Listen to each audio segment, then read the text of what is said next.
ഇന്ന് തന്നെ ഡൗൺലോഡ് ചെയ്യൂ. കാണൂ നിങ്ങളുടെ ഫേവറേറ്റ് ഷോസ്. ഈ കാര്യത്തിലെങ്കിലും എന്റെ ഭർത്താവിന് എന്തെങ്കിലും അഭിപ്രായം ഉണ്ടോ എന്ന് എനിക്കറിയണം. ഇതിന് പിന്നിൽ മകന്റെ തന്നിഷ്ടമാണോ അച്ഛന്റെ ഉപദേശമാണോ എന്ന് അറിയണമല്ലോ. രണ്ടുപേർക്കുണ്ട് ഒരുപാട് കടങ്ങള്. ഇന്നു മുതല് ഞാനതങ്ങ് വീട്ടാൻ തുടങ്ങുക. താൻ എന്നെ കുരുക്കി കളയരുത് കേട്ടോ. ഹേയ്, ഒരിക്കലുമില്ല സാറേ. സാറിന്റെ സ്വന്തം ആളല്ലേ.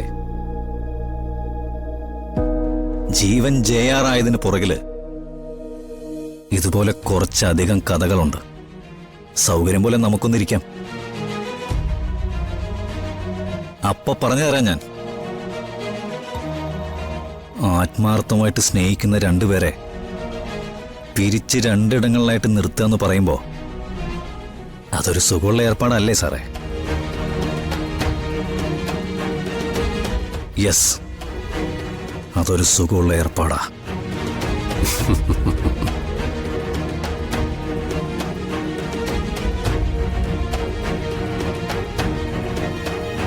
ഇപ്പൊ എങ്ങനെയുണ്ട് വിപിൻ? ഞാൻ പറഞ്ഞില്ലേ ജയാർ അടങ്ങിയിരിക്കില്ലെന്ന്. സ്നേഹം കൊണ്ട് പരസ്പരം മത്സരിക്കുന്ന ഹരിയെയും നിത്യയെയും അയാൾ പിരിച്ചു. ഇനിയിപ്പോ അവർക്ക് ഒന്നിച്ച് ജീവിക്കാൻ പറ്റില്ല. അല്ല, ഹരിനെ വേർപെടുത്തിയിട്ട് നിത്യയെ സ്വന്തമാക്കാനാണോ അയാൾക്ക്? മണ്ടത്തരം പറയാതെ വിപിൻ. അയാൾക്ക് എന്തിനാ അത്? അയാൾ പണ്ടും അവളെ കൊല്ലാനാണ് ആഗ്രഹിച്ചിരുന്നത്. ഇപ്പോഴും അതെ. പിന്നെ സത്യം പറഞ്ഞ അവര് പിരിഞ്ഞിരിക്കുന്ന അവസ്ഥയുണ്ടല്ലോ, അതായിരിക്കും അയാളുടെ ലക്ഷ്യം. അവര് പിരിവെന്ന് പറഞ്ഞാലും ഈ നിത്യ ഹരിയുടെ വീട്ടിൽ നിന്ന് പോകണ്ടേ? പിന്നെ ചെന്ന് കയറാനുള്ളത് ജീവൻ താമസിക്കുന്ന അതേ വീട്ടിലേക്കല്ലേ? അതെ. അച്ഛനും മോനും ഒരു ഭാഗത്ത്, അമ്മയും അമ്മയുടെ പ്രിയപ്പെട്ട മോളും മറ്റൊരു ഭാഗത്ത്. സംഗതി രസമായിരിക്കും. വീണ, മുമ്പോട്ടുള്ള ജീവിതത്തിൽ എനിക്ക് ചില പ്ലാനുകളൊക്കെ ഉണ്ട്. ജയാറിനെ പോലെ വളരാനൊന്നുമല്ല, അതിനും കുറെ താഴെ വരെയെങ്കിലും ഒന്ന് എത്താൻ. അതുകൊണ്ട് ജയാർ എല്ലാ കാലത്തും നമ്മുടെ നല്ല സുഹൃത്തായിരിക്കണം. ജീവൻ നമ്മുടെ നല്ല സുഹൃത്തായിരിക്കണമെങ്കിലേ അതിനൊറ്റ കാര്യമേ ഉള്ളൂ. നമ്മളെ കൊണ്ട് ജീവന് കാര്യമുണ്ടെന്ന് അയാൾക്ക് തോന്നണം. അല്ലാതെ ഒരു സെന്റിമെന്റ്സും അയാളുടെ ഭാഗത്തു നിന്നുണ്ടാവില്ല. പണ്ടേ അയാളെ ജീവിതം അളന്ന് തൂക്കി ജീവിക്കുന്ന ആളാ. ഇപ്പൊ അയാൾക്ക് ജീവിതം പോലും ബിസിനസ്സാ. ശ്രദ്ധിച്ചാ മതി, ഗുണമുണ്ടാവും. അല്ല, പോലീസുകാരുടെ നിർദ്ദേശമൊക്കെ ശരി, പക്ഷേ ഹരിയും നിത്യം തമ്മിൽ ശരിക്കും വേർപിരിയൂ?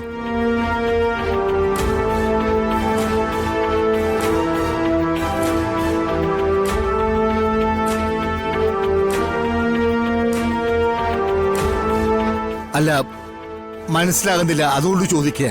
ഈ പോലീസുകാരാണോ നിങ്ങളെ പിരിക്കുന്ന കാര്യം തീരുമാനിക്കുന്നത്? ഇടാ, നീ കണ്ണീര് മാത്രം കുടിച്ചോണ്ടിരുന്ന ഒരു കാലം ഉണ്ടായിരുന്നില്ലേ? അന്നൊക്കെ ഈ പോലീസുകാരെ എവിടെയായിരുന്നു? നിന്നെ കൊല്ലാൻ ആ ജീവൻ പലവട്ടം നോക്കിയതല്ലേ? അന്ന് ആരെയും കണ്ടില്ലല്ലോ. സിഐയോട് അയാൾ എന്തോ പറഞ്ഞയച്ചു. സിഐ അത് ഞങ്ങളോട് പറഞ്ഞു. അത് പാലിക്കണോ വേണ്ടയോ എന്ന് ഞങ്ങളല്ലേ തീരുമാനിക്കുന്നത്. ഞാൻ ഹരിയെ വിട്ട് എങ്ങോട്ടും പോകുന്നില്ല. എന്താ ചെയ്യാൻ പറ്റുന്ന വെച്ചാ അവര് ചെയ്യട്ടെ. പിടിച്ച് ജയിലിടുന്നെങ്കിൽ ഇടട്ടെ. ഇതിപ്പോ ഏറ്റവും വിചിത്രമായ സംഗതി എന്താണെന്നറിയോ? ജീവൻ ഭാര്യ നഷ്ടപ്പെട്ടതിൽ ദുഃഖിതനാണെന്ന്. നമുക്കൊരു വക്കീലിനെ കണ്ടാലോ? അവർക്കൊക്കെ അല്ലേ ഇത്തരം കാര്യങ്ങളിൽ ശരിക്കും അഭിപ്രായം പറയാൻ പറ്റൂ. ആന്റി, അത് പ്രശ്നമാണ്. വെറും തെളിവുകൾ മാത്രമാണ് നോക്കുന്നതെങ്കിൽ ജീവൻ പറയുന്നതിൽ ന്യായം കാണാൻ അവർക്ക് പറ്റും. കാരണം കോടതിക്ക് വിവാഹം ഔദ്യോഗികമാണ്. ഇതിപ്പോ നിയമം മാത്രം മതി. ആ നിയമത്തിന്റെ പേരിൽ അവര് തമ്മിൽ തല്ലുന്നുണ്ടോ, തമ്മിൽ കൊല്ലുന്നുണ്ടോ, അതൊന്നും അറിയണ്ട. അല്ല, അവനാ വരവ് വന്നപ്പോഴേ ഇവിടുന്ന് നമ്മളെ ഇറങ്ങിപ്പോവാൻ തീരുമാനിച്ചതല്ലേ? അതങ്ങ് ചെയ്താ മതിയായിരുന്നു. അങ്ങനെ പേടിച്ചോടിയാൽ അവര് പിന്നാലെ വരില്ലേ രാമകൃഷ്ണേട്ടാ? ഇത്രയൊക്കെ ചെയ്തു കൂട്ടുന്നവന് അതിനെന്താ പ്രയാസം? അമ്മേ, ഞാൻ എന്താ അമ്മേ ചെയ്യേണ്ടത്? മോളെ, അവന് നിന്നെ പിടിച്ചെടുക്കാനൊന്നും പറ്റില്ല. എനിക്കറിയാം, എന്നോട് അറപ്പാണ്, വെറുപ്പാണ്. അങ്ങനെയുള്ള ഒരാള് എവിടെയെങ്കിലും പോയി എന്തെങ്കിലും ചെയ്തോട്ടെ എന്ന് കരുതിക്കൂടെ? ഈ കാര്യത്തിലെങ്കിലും എന്റെ ഭർത്താവിന് എന്തെങ്കിലും അഭിപ്രായം ഉണ്ടോന്ന് എനിക്കറിയണം. ഇതിനു പിന്നിൽ മകന്റെ തന്നിഷ്ടമാണോ അച്ഛന്റെ ഉപദേശമാണോ എന്ന് അറിയണമല്ലോ.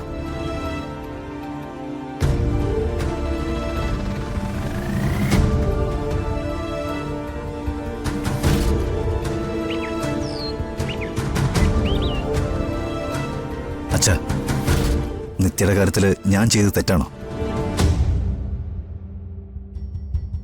അച്ഛാ, വേറെ എന്തൊക്കെ എനിക്ക് പൊറുക്കാൻ പറ്റിയാലും ആ ഒരു കാര്യം എനിക്ക് പൊറുക്കാൻ പറ്റില്ല. എന്റെ കൺമുന്നിൽ അവരൊന്നിച്ച് ജീവിക്കുന്നത് എനിക്ക് സഹിക്കാനാവുന്നില്ല അച്ഛാ. നിയമം എന്റെ കൂടെയാ, നിയമം നടപ്പിലാക്കുന്ന ഉദ്യോഗസ്ഥരും. നിന്റെ സ്വകാര്യ ജീവിതത്തിൽ ഇടപെടാൻ ഞാൻ ആഗ്രഹിക്കുന്നില്ല. അതൊക്കെ നിനക്ക് ഇഷ്ടമുള്ളതുപോലെ കൈകാര്യം ചെയ്യാം.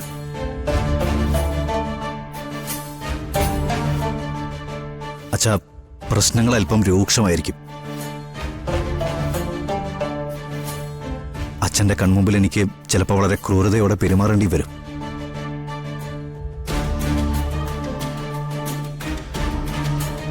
വെറും ജീവനിൽ നിന്നും ജയാറിലേക്ക് ഞാൻ നടന്നു കയറുമ്പോ അതിനെന്താണ് കാരണമെന്ന് ഞാൻ എന്നോട് തന്നെ ചോദിച്ചിട്ടുണ്ട്. ഒരൊറ്റ ഉത്തരം: നിത്യ.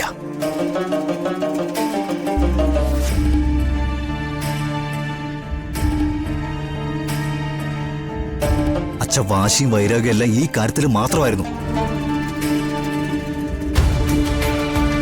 ഇന്നെനിക്ക് വെട്ടിപ്പിടിക്കാനും സ്വന്തമാക്കാനും ഒരുപാടുണ്ട്. പക്ഷെ അതിനേക്കാളേറെ പ്രാധാന്യം ഞാൻ ഇതിനാ കാണുന്നത്. ആരോടും പക തീർക്കരുത്, ദേഷ്യം മനസ്സിൽ സൂക്ഷിക്കരുതെന്നൊക്കെ അച്ഛൻ എന്നെ പഠിപ്പിച്ചിട്ടുണ്ട്. അച്ഛാ, ഐ എം സോറി. ഈ ഒരു കാര്യത്തിൽ മാത്രം ഒരു എക്സ്ക്യൂസ്. ഞാൻ പറഞ്ഞല്ലോ, നിന്റെ പേഴ്സണൽ ലൈഫ് നിന്റെ ഇഷ്ടം. അതിൽ ഞാൻ ഒരിക്കലും ഇടപെടില്ല ജീവ. താങ്ക്സ് അച്ഛാ.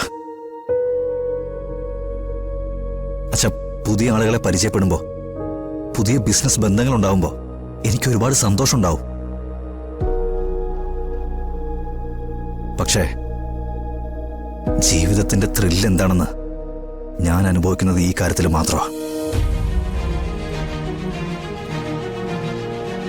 സൗകര്യം പോലെ അച്ഛനമ്മയെ പറഞ്ഞ് മനസ്സിലാക്കിയാൽ മതി. അച്ഛാ, അത് എന്റെ അമ്മയാണ്.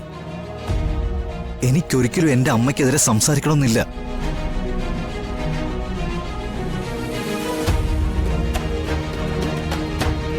അച്ഛ, എനിക്കുണ്ടൊരു മനസ്സ്, മറ്റാരും കാണാതെ പോയൊരു മനസ്സ്. മധുര നൊമ്പരക്കാറ്റ്